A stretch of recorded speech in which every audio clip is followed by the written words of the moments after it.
One thing about Rebels is we are doing things safely. We are not throwing things in a glass jar and manually vacuum sealing them without sterilizing the entire contents of the jar beforehand.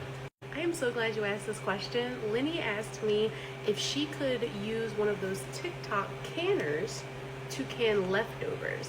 And it's very important as someone educating people on canning to ask very specific questions. You want to make sure you understand what they're asking and they understand what you're telling them. So when I said, what type of canner are you talking about? She says one of those ones that sits on top of the jars and vacuum seals from TikTok.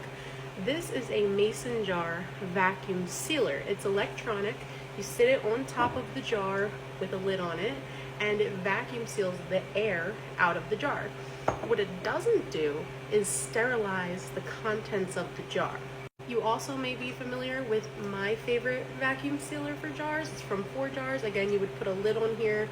You would have dried goods inside the jar. So, dried nuts, dried herbs, freeze-dried food, dehydrated food, fruit roll-ups, things that no longer contain moisture, or at least not a lot of moisture, like leftovers would. The only difference between these two is this one's electric. You push a button, it does everything for you. This one is manual.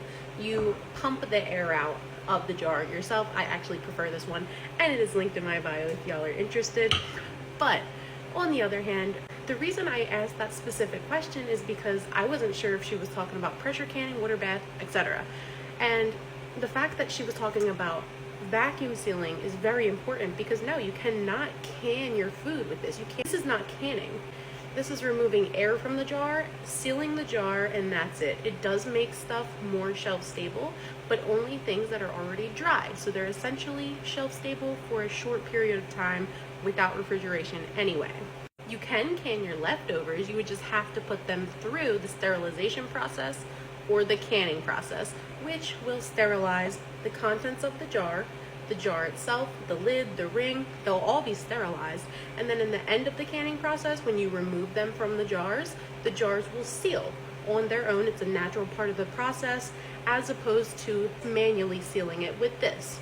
And depending if you are a rebel or not, you would water bathe everything, or you can pressure can it.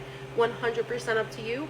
Let me know if y'all have any more questions, and as always, happy canning.